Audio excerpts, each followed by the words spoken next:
పుస్తకాలు ఉన్నాయి, YouTube channel ఉంది, దానికి ఒక 8 లక్షల సబ్స్క్రైబర్స్ ఉన్నారు.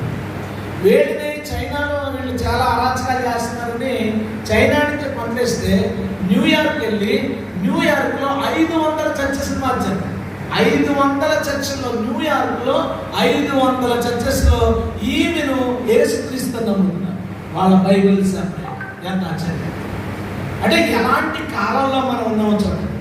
ఇలాంటి సిటీస్లో ఎక్కడో చోట వర్షిప్ పెట్టి వీళ్ళందరినీ జాగ్రత్తగా గ్యాదర్ చేసి తీసుకుని వచ్చి ఆఖరికి కొంతమంది పాస్టర్లు ఎలా తీసుకున్నారంటే అమ్మాయిలు ఫోన్లు మాట్లాడడం, ఈ బోధ గురించి చెప్పడం, వాళ్ళతో క్లోజ్గా మాట్లాడడం, ఈ పాస్టర్ గారు ఏదో క్లోజ్గా 2-3 మాట్లాడిన తర్వాత రికార్డ్ చేయడం, బ్లాక్మెయిల్ చేయడం, పాస్టర్ అందులో కల్పించుకోవడం, బ్లాక్మెయిల్. అలాంటి ఒక భయంకరమైన చర్చ మన ప్రాంతాల్లో జరుగుతుంది.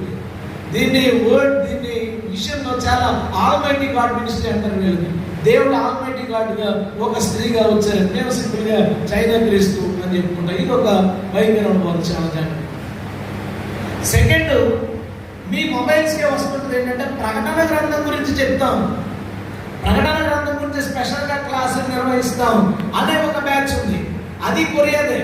మనం ఇంకా కొరియాలో చోటు చూసాం. ఏంటది?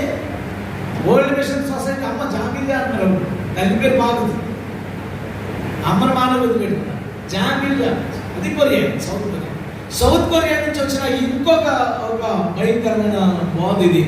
ఈ మినిస్ట్రీని షించియోంజీ అంటారు. ఒకసారి వాళ్ళకి దానికి సంబంధించి షించియోంజీ గుర్తుపెట్టుకోవడానికి చెప్పాలంటే చెప్పాలని గుర్తుపెట్టుకుంటే ఇదిగా షించియోంజీ అంటే కొత్త భూమి కొత్త ఆకాశం.